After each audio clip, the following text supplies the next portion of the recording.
Programme health और हम देख रहे हैं आप। मैं हूं आपके साथ आपका मेजबान रहीम अहमद खान। हेल्थ और हम वो प्रोग्राम जो आपकी सेहत को बेहतर बनाए रखने के लिए आपकी रहनुमाई के खास टॉपिक्स अपने इस प्रोग्राम में शामिल करता है और आपकी बेहतर रहनुमाई भी करता है।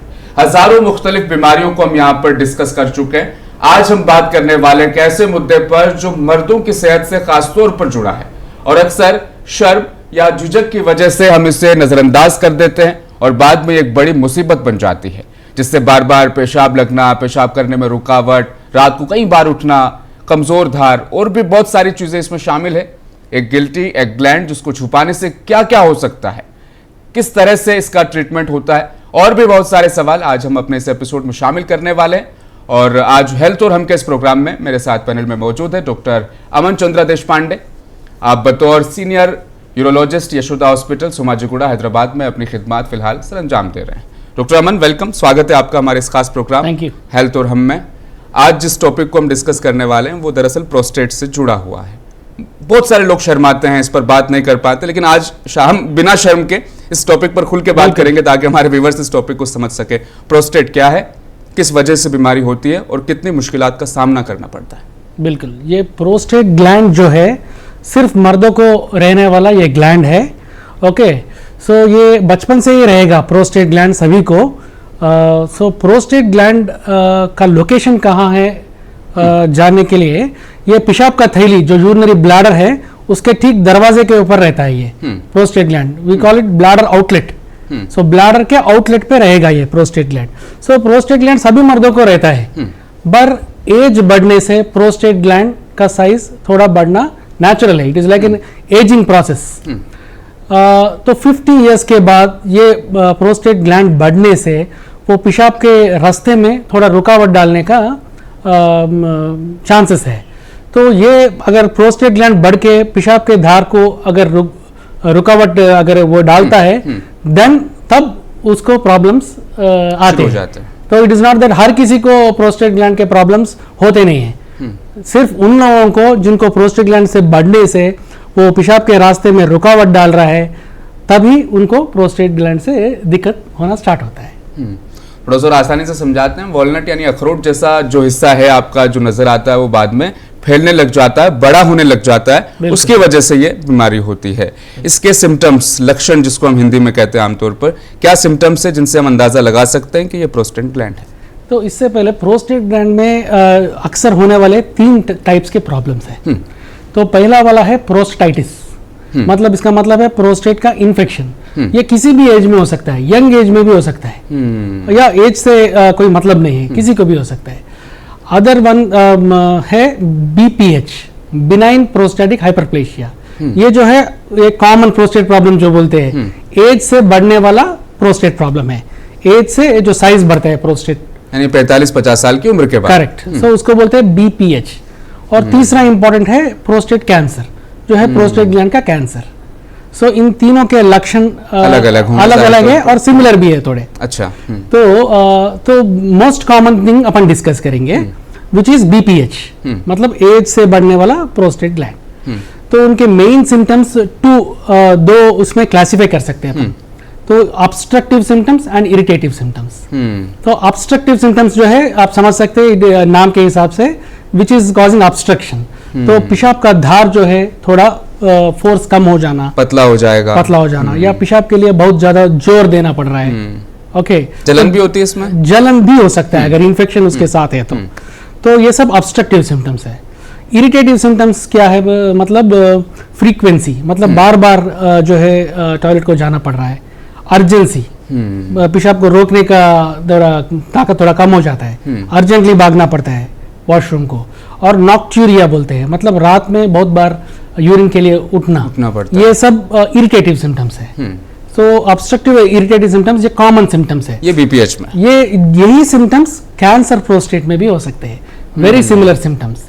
तो कैसा एक पेशेंट डिफरेंशिएट करे इनको?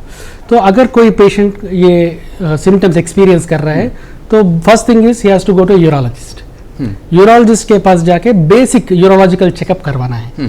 तो बेसिक यूरोलॉजिक चेकअप में एक फिजिकल एग्जामिनेशन रहता है, पहले हिस्ट्री लेने के बाद एक फिजिकल एग्जामिनेशन करते हैं, उसमें एक डिजिटल रेक्टल एग्जामिनेशन बोल के भी रहता है, which is just touching the prostate and seeing how it feels, कैसा महसूस हो रहा है प्रोस्टेट।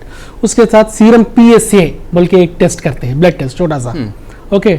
उसके बाद यूरिन फ्लो मेजर करते हैं, यूरोफ्लोमेट्री, और उसके साथ पोस्ट वॉइड रेसिडुअल देखते हैं, मतलब यूरिन पास करने के बाद कितना यूरिन अंदर बच जा रहा है, वेरी इंपॉर्टेंट। तो ये बेसिक टेस्ट से करते हैं, उससे अंदाजा लगा सकते हैं कि ये BPH है या कुछ और है, कैंसर प्रोस्टेट है। अच्छा, ये सारे सिम्टम्स आपने हमें बताए हैं जो कि प्रोस्टेट ग्लैंड के सिम्टम्स हैं। बहुत सारे ऐसे सिम्टम्स भी होते हैं हम सोचते हैं कि प्रोस्टेट ग्लैंड है लेकिन वो नहीं है। करेक्ट, यहाँ हमें कंफ्यूजन होती है, उनके बारे में जरा बताइएगा। Generally usually 50 years above people, अगर उनको रात में ज्यादा बार उठना पड़ रहा है या क्या अर्जेंट आ रहा है पेशाब, तो फर्स्ट थिंग ये सोचते हैं कि ये मुझे डायबिटीज की वजह से हो रहा है, और थोड़े लोग सोचते हैं कि ये एज के वजह से कॉमन है, तो ये लोग सोचते ही नहीं कि ये कुछ प्रॉब्लम है। ओके, ये प्रोस्टेट प्रॉब्लम एक ऐसा चीज है जिसको कितना अर्ली सॉल्व कर लिए तो उतना लॉन्ग टर्म में उतना यूजफुल है। सो सिमिलर प्रॉब्लम्स के लिए वो सोचते हैं कि कुछ और हो सकता है, नेचुरल है एज के वजह से, बट कोई भी अगर यूरिन प्रॉब्लम है तो they have to approach doctor. और कुछ लोग ना शर्म से, झिझक से भी नहीं बताते हैं कि कुछ ऐसा हो रहा है। बेसिकली बहुत लोग सोचते हैं कि मुझे ये प्रॉब्लम 10 साल से है, लेकिन ये बताने में बच्चों को शर्म आ रही है, और वैसा बहुत लोग अवॉइड कर देते हैं, देखेंगे कम होता है शायद बोल के। अच्छा, धीरे धीरे ये कितनी बड़ी मुसीबत बन जाती है। हम स्टार्टिंग में नजरअंदाज यानी इग्नोर करना शुरू कर देते हैं कि शायद कुछ है नहीं, फिर आहिस्ता आहिस्ता 5 साल 6 साल का वक्त बीतता है, उसके बाद ये कितनी बड़ी प्रॉब्लम हो जाती है, और फिर ट्रीटमेंट में कितनी मुश्किलें आती है। करेक्ट, तो ये पूरा डिस्कशन करने का मतलब ये वही, टू प्रिवेंट कॉम्प्लिकेशंस। ये प्रोस्टेट एक ऐसा चीज है जिसका सिम्टम्स जो है क्यों नजरअंदाज करते हैं, ये ग्रेजुअली डेवलप होते हैं। ये जो पेशाब का धार जो है कम होने वाला एक दिन में नहीं होता है, ओवर ईयर्स होता है, तो वो लोग कैच नहीं करते कि ये प्रॉब्लम है, वो स्लोली डेवलप होता है ये प्रॉब्लम्स। तो ये प्रोस्टेट प्रॉब्लम से मेनली कॉम्प्लिकेशंस क्या क्या रहते हैं। सो प्रोस्टेट के वजह से यूरिन में धार कम हो जाता, ये सिम्टम्स तो अपन डिस्कस कर चुके हैं, ये तो लाइफस्टाइल में ये प्रॉब्लम्स करते हैं, लेकिन कॉम्प्लिकेशंस क्या करते हैं, ये प्रोस्टेट के ऑब्स्ट्रक्शन के वजह से अंदर यूरिन बच जाते रहता यूरिनरी ब्लैडर में, तो वो जो रेसिडुअल यूरिन है उसमें इन्फेक्शन आना, वो तो एसिड जैसा बन जाएगा। हाँ, एक टाइम पे यूरिन रुक जाएगा वहाँ, कंप्लीटली एम्प्टी नहीं होएगा, तो इट इज जस्ट बैक्टीरिया के लिए वो तो क्या फर्टाइल लैंड है, तो रेगुलरली इन्फेक्शंस आना, स्पेशली डायबिटिक्स को, डायबिटीज एंड प्रोस्टेट, तो उनको रेगुलरली यूरिन इन्फेक्शंस आना बहुत कॉमन है। और ये रेसिडुअल यूरिन की वजह से थोड़े लोगों को स्टोन्स फॉर्म हो जाते हैं यूरिनरी ब्लैडर में, और वर्स्ट केसेस में ये यूरिनरी ब्लैडर का प्रेशर जो है वो किडनी तक जाके इवन रीनल फेल्यूर को भी लीड कर सकता है। तो प्रोस्टेट ग्लैंड जो है वो सिर्फ वॉशरूम से रिलेटेड नहीं है। वॉशरूम अगर क्लियर नहीं होगी, सही तौर पर पेशाब नहीं आएगी, तो बाकी सारी बीमारियों को उसके बाद ही अपने साथ जिस्म के अंदर लेकर के आता है। एक सवाल है, सेक्सुअल प्रॉब्लम क्या इससे हो जाएगी, आपकी सेक्सुअल लाइफ डिस्टर्ब हो जाएगी अगर आपको प्रोस्टेट ग्लैंड है तो? यूजुअली प्रोस्टेट ग्लैंड और सेक्सुअल लाइफ दोनों डिफरेंट है। मतलब a person with prostate problem can have a good sexual life, लेकिन प्रोस्टेट के ट्रीटमेंट से कभी कभी सेक्सुअल लाइफ में डिफरेंस आते हैं। We'll see that in the treatment. Okay, ये एक प्रोसीजर है पूरा ट्रीटमेंट का, उसके दौरान शायद कुछ असर इसमें पड़ सकता है। सिम्टम्स को लेकर हमने तफसीली बातचीत कर ली है, चेकअप्स और टेस्ट को लेकर भी बातचीत कर लेते हैं। क्या फुल बॉडी चेकअप में ये टेस्ट इसमें शामिल होते हैं, और जब यूरोलॉजिस्ट के पास कोई पेशेंट आता है तो सबसे पहले आप किस तरीके से वो डायग्नोस करते हैं? एग्जैक्टली, यही चीज एक्चुअली मैं आई वांट टू टेल। तो सिम्टम्स जैसा अपन डिस्कस किए, सिम्टम्स आर स्लोली प्रोग्रेसिंग, मतलब उसको कैच करना थोड़ा कभी कभी मुश्किल हो जाता है। Sometimes normal, this is my normal बोल के फील करते हैं। तो everybody over 50 years of age male patient annually एक विजिट करना है डॉक्टर से, उसमें you should include your urologist also.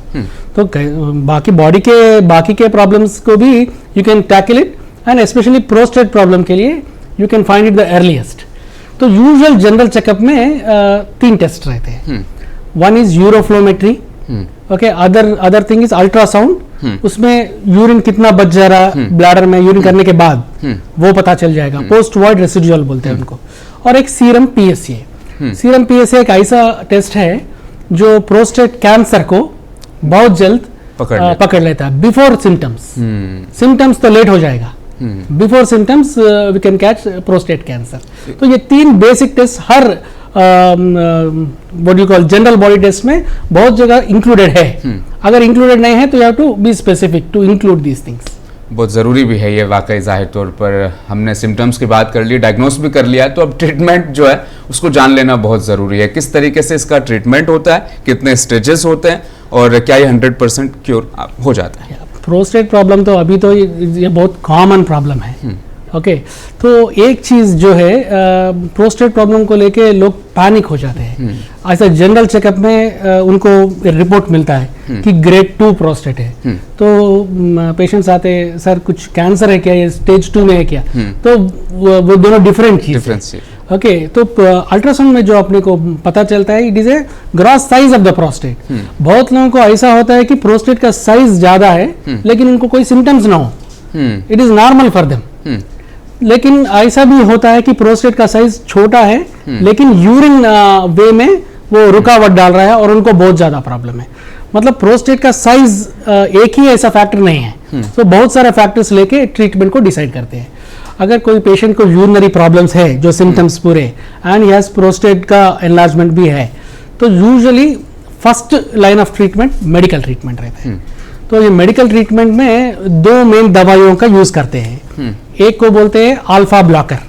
ये क्या करता है, प्रोस्टेट के रुकावट को थोड़ा रिलैक्स करता है ताकि यूरिन का फ्लो बढ़े। तो अगर यूरिन का फ्लो बढ़ना शुरू हो गया तो बाकी के सिम्टम्स भी यूजुअली कम हो जाते हैं। और एक कॉमनली यूज्ड दवा है 5 अल्फा रिडक्टेज इनहिबिटर बोलते हैं। ये जो है प्रोस्टेट के ग्लैंड के साइज को भी थोड़ा कम करने में हेल्प करता है। तो यूजुअली ये मेडिकल ट्रीटमेंट से ऑलमोस्ट 80% लोग को दे विल फील बेटर। सो 80% लोगों को सिर्फ दवाइयों से ठीक कर सकते हैं। सिर्फ 20% लोगों को अंदाजे से उनको प्रोसीजर होने का चांसेस है। सर्जरीज की तरफ भी हम बात करते हैं। बहुत सारे लोगों ने पूछा था कि जब आएंगे डॉक्टर अमन तो सर्जरी को लेकर के पूछना, क्योंकि सर्जरी से लोग घबराते हैं कि प्रोस्टेट ग्लैंड में अगर सर्जरी होगी तो बहुत लाइफ जो है क्रिटिकल कंडीशन में आ जाएगी। सर्जरीज इजी है इसमें? तो जैसा मैंने बोला है 80% को तो जरूरत ही नहीं है। ओके, सो 20% लोगों को जरूरत है। किन को जरूरत है सर्जरी का? फर्स्ट वन, जो मेडिकल ट्रीटमेंट को रेस्पॉन्ड नहीं कर रहे। ओके, सेकंड, जो मेडिकल ट्रीटमेंट को टॉलरेट नहीं कर रहे। क्यों बोलते तो ये प्रोस्टेट का जो मेडिकेशंस है एक बार उनको गिड्डीनेस आने का चांस रहता है। जैसे ही सिटिंग पोजीशन से स्टैंड होते हैं तो चक्कर आने लगता है। थोड़े लोग टॉलरेट नहीं कर सकते ये मेडिकेशन। थोड़े लोगों को सेक्सुअल साइड इफेक्ट्स भी रहते हैं।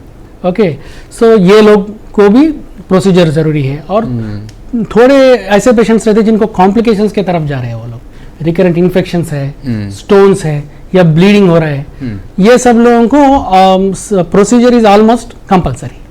तो अगर प्रोसीजर्स की बात करें तो पहले एक 20-30 साल पहले तो ओपन प्रोस्टेक्टमी करते थे, मतलब जो कट करके प्रोस्टेट ग्लैंड निकालना। तो अभी तो वो जमाना चले गया। तो नाउ ये जमाना है मिनिमली इन्वेजिवनेस का। मतलब जो स्टैंडर्ड प्रोसीजर है उसको बोलते हैं अपन TURP, transurethral resection of prostate. उसमें कहीं काटे बिना यूरिनरी ट्रैक्ट के नेचुरल यूरिनरी वे में जाके टीवी में देखते हुए प्रोस्टेट ग्लैंड को कट करके जो ऑब्स्ट्रक्ट कर रहा है, जो दिक्कत कर रहा है, उसको वो ग्लैंड को निकाल देते हैं चिप्स के जैसा। सिंपली बोलना है तो आलू के छिलके के जैसा उसको निकाल के लेके जाना, कहीं कट नहीं रहता बॉडी में। So this is a standard procedure, इसको बोलते हैं अपन TURP। लेकिन अभी उससे भी एडवांस आ गया है, उसको बोलते हैं laser enucleation of prostate.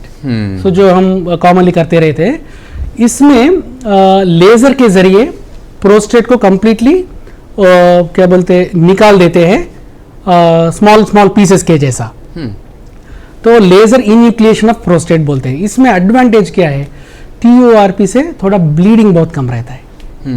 TURP में थोड़ा ब्लीड होने का कभी कभी चांसेस रहता है। लेजर इन्यूक्लिएशन ऑफ प्रोस्टेट में वो ब्लीडिंग भी बहुत कम है, तो उससे भी एडवांस आ गया है अभी। तो नेक्स्ट एडवांस प्रोसीजर जो अभी चल रहे हैं वो और भी मिनिमली इन्वेजिव है। तो ये लेजर प्रोस्टेटेक्टमी को भी एनेस्थीसिया की ज़रूरत है ये सब।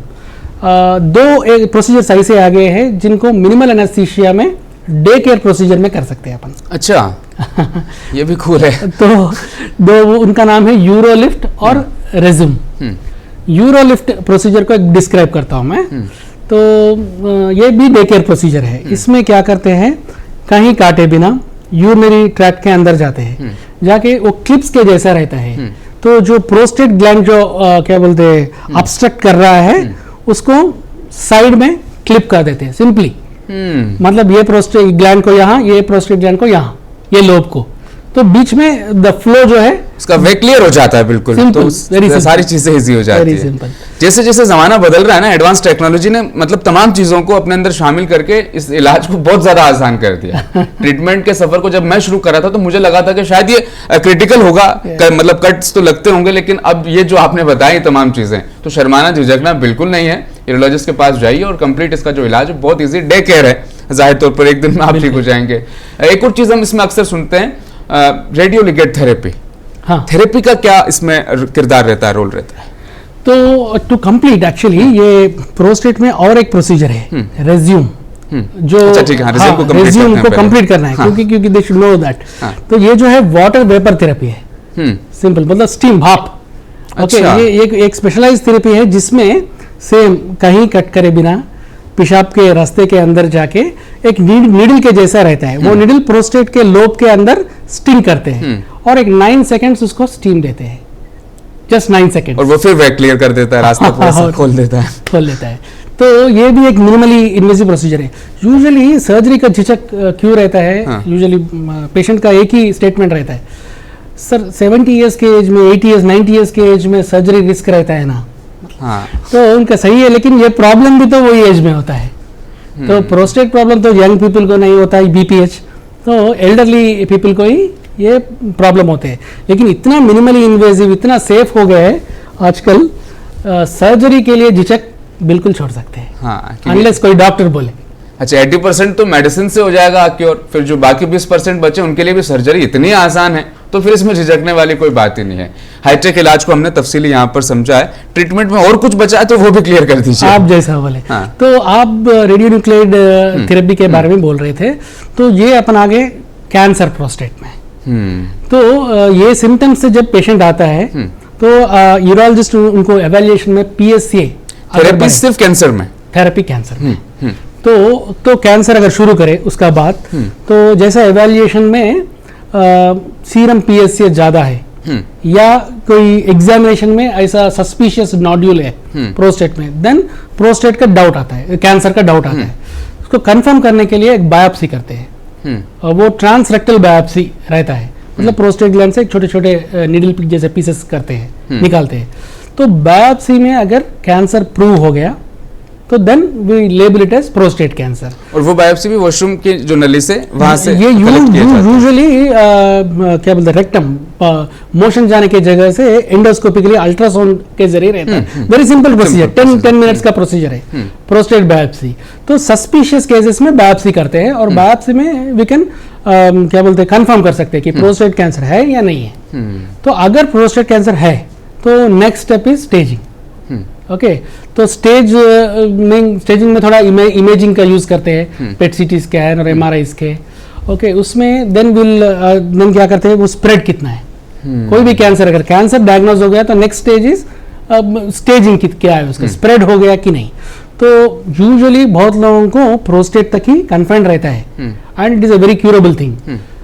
थोड़े लोगों को लिम्फ नोड्स बोल के रहते हैं, उनको स्प्रेड हो जाता है। थोड़े लोगों को कंप्लीट बॉडी में स्प्रेड हो जाता है, जिनका लेट डायग्नोसिस हो गया, उसको बोलते हैं स्टेज 4। लेकिन प्रोस्टेट कैंसर एक ऐसा गुड कैंसर है जो स्टेज 4 में भी उसको वी हैव गुड क्या बोलते हैं, ट्रीटमेंट्स। क्यूर नहीं बोलूंगा, लेकिन ट्रीटमेंट्स।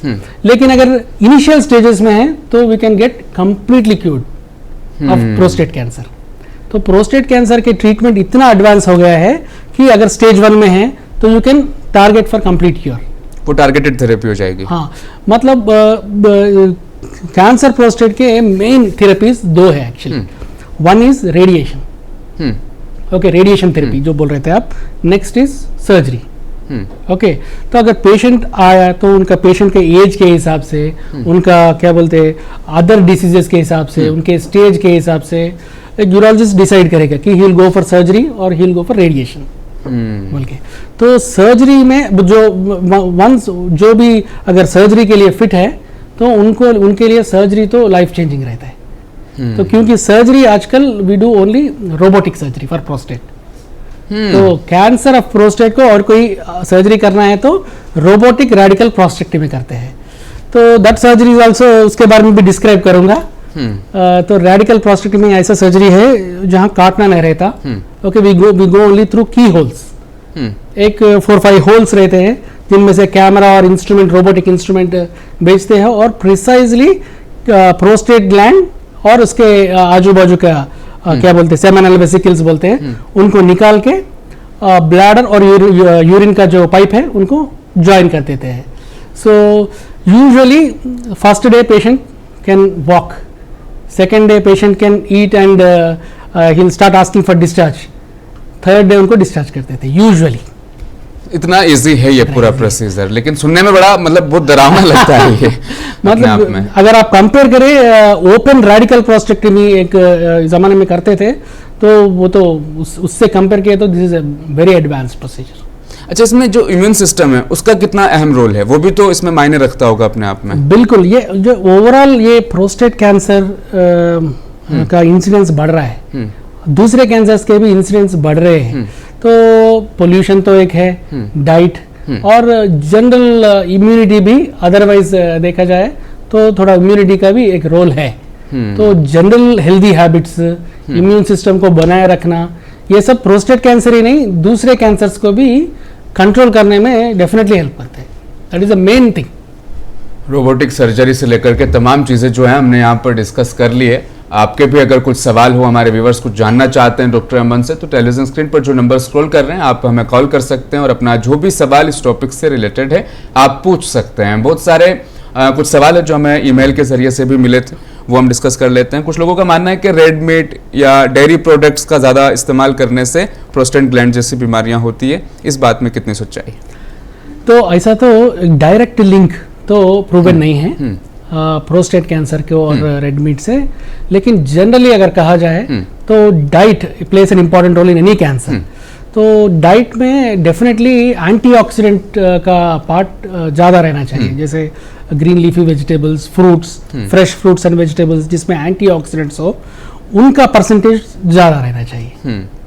अच्छा, जितने भी डॉक्टर्स आते हैं ना सब वेजिटेबल्स को लेकर के बहुत बात करते हैं, बहुत समझाते हैं, लेकिन जबान जो है ना बिना बिरयानी के मानती नहीं। उसका भी एक इलाज होना चाहिए था जाहिर तौर पर। नहीं, डेफिनेटली ले सकते हैं, लेकिन एक बैलेंस रहना चाहिए। अच्छा, अल्कोहल कितना ज्यादा इसमें वैल्यू करता है इस बीमारी को स्प्रेड करने में, फैलाने में? बिल्कुल, अल्कोहल का भी एक डायरेक्ट लिंक नहीं है, लेकिन smoking is obviously related to cancer, even prostate cancer. तो अल्कोहल का डायरेक्ट लिंक नहीं है, लेकिन इनडायरेक्टली अल्कोहल ऑल्सो क्या बोलते हैं it initiates many health problems including cancers. Diet को लेकर के हमने थोड़ी सी बातचीत की, लेकिन थोड़ा सा आपको समझाने की कोशिश करते हैं। डाइट का इसमें अहम किरदार नहीं है, लेकिन एक तरीके से लिंक तो है। कौन सी चीजें हमें ज्यादा खानी चाहिए, कौन सी चीजों को अवॉइड करना चाहिए, कंप्लीट एक चार्ट मिल जाता है हमारे व्यूअर्स को तो ज्यादा फायदा हो जाता है। तो ओवरऑल प्रोस्टेट जो बीपीएच के सिम्टम्स है, तो जैसे ही पेशेंट आए उनको तो मेडिसिन देने के साथ एक लाइफस्टाइल एडवाइस का एक पेपर भी देते हैं उनको। तो यूजुअली पेशेंट सफ़र करते हैं, क्या बोलते हैं, नाइट में ज़्यादा बार उठना पड़ रहा है, तो उसका एक सिंपल सोल्यूशन है। तो उनको usually water intake, usually elderly people ऐसा जनरल सोशल मीडिया न्यूज़ देख के या ये दे थिंक दैट ज़्यादा पानी पीने से बॉडी पूरा क्लीन हो जाता है, डिटॉक्स हो जाता है, लेकिन वो भी एक बैलेंस में रहना चाहिए। ओवर वाटर इनटेक से बीपीएच के लोगों को प्रॉब्लम है। अगर ज़्यादा वाटर इनटेक ले लिए तो they have to get up, एक 4-5 बार तो उठना ही पड़ता है रात में, तो उनको they have to strike a balance. 2 to 2.5 litres को लिमिट करना है। थोड़े लोग 5 लीटर्स, 6 लीटर्स, इवन 9 लीटर्स भी देखा है मैंने पेशेंट्स को, और बड़ी बड़ी बोतल्स लेके ऑफिस आते हैं, दिन भर पानी पीते हैं। तो एक लास्ट और जरूरी सवाल, बतौर सीनियर यूरोलॉजिस्ट यशोदा हॉस्पिटल में आपने किसी ऐसे पेशेंट को ठीक किया हो जो बहुत परेशानी की हालत में आपके पास आया और 100% क्योर होकर वहां से गया हो? बिल्कुल ऐसा, ये तो ऑलमोस्ट डेली स्टोरीज है। अच्छा। तो ऐसा बहुत से पेशेंट्स आते हैं। तो मेन प्रॉब्लम इसमें यही है कि ये प्रॉब्लम को पहले कैच नहीं करते।